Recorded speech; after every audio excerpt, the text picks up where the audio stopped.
Have you ever walked into a messy garage and your tools are everywhere? You know you have the tool, but you just have no idea where it is. Now compare that to a garage that is neatly packed, that the tools are all on the wall, there's a nice pegboard, all the tools are all in the right places. Every tool is exactly where it needs to belong. Same tools, same garage, but a completely different experience. That's the difference between money that's just scattered all over the place or money that has a place. Today we're talking about something simple: naming your money and giving it a place.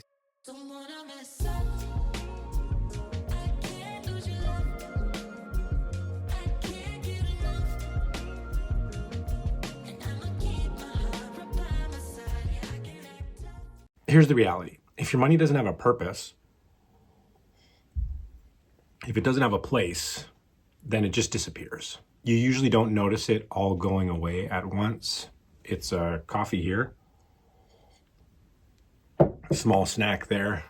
And suddenly you're looking at your account and you're thinking, man, where did it all go? It's not that you're irresponsible. It's not that you don't care. It's just that your money didn't have a job. And when your money doesn't have a job, well, it finds its own way of doing things, usually not the one you would have chosen. It's much like our kids. If we give them chores and give them directions and tell them exactly what they need to do to, let's say, clean up the living room.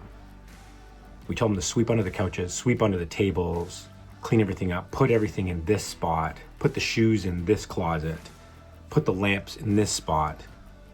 Then when it's done, they do exactly what you've asked them to do.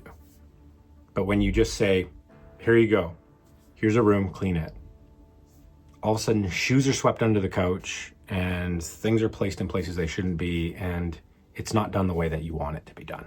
Jesus talks about this idea in Luke 12:42. Who then is the faithful and wise manager, whom the master puts in charge, to give them their food allowance at the proper time? You see, the picture here is a steward, someone trusted to manage what belongs to someone else. And what's expected of that steward? Intentionality, faithfulness, and awareness. Not reacting. But managing with purpose. That's what we're called to do with what God has given us. We are to manage with purpose, faithfully, intentionally, with a purpose, not just guessing and wondering where the money's going to go. Not just spending it, but stewarding it. Now, here's the practical shift with this. Before the month even starts, give every single dollar that you have an assignment. Instead of asking, what did I spend my money on? You'll start asking, what will my money do this month? You sit down, maybe you on your own, maybe you and your spouse, and you walk through each place that your money should be. This much for groceries, this much for housing, this much for giving, this much for insurance, this much for clothing, this much for water, electricity, all of those things. You mark them down. And even this much for fun. Now your money isn't just scattered across the floor like a bunch of loose tools. It has a place and it has a purpose. And you know what? Here's what starts happening. You stop wondering where your money went because you know exactly where your money's going. So here's your challenge this week. Create 5 simple categories. Don't make it too complicated. We're still baseline. We're still creating the base here. We're creating the structure.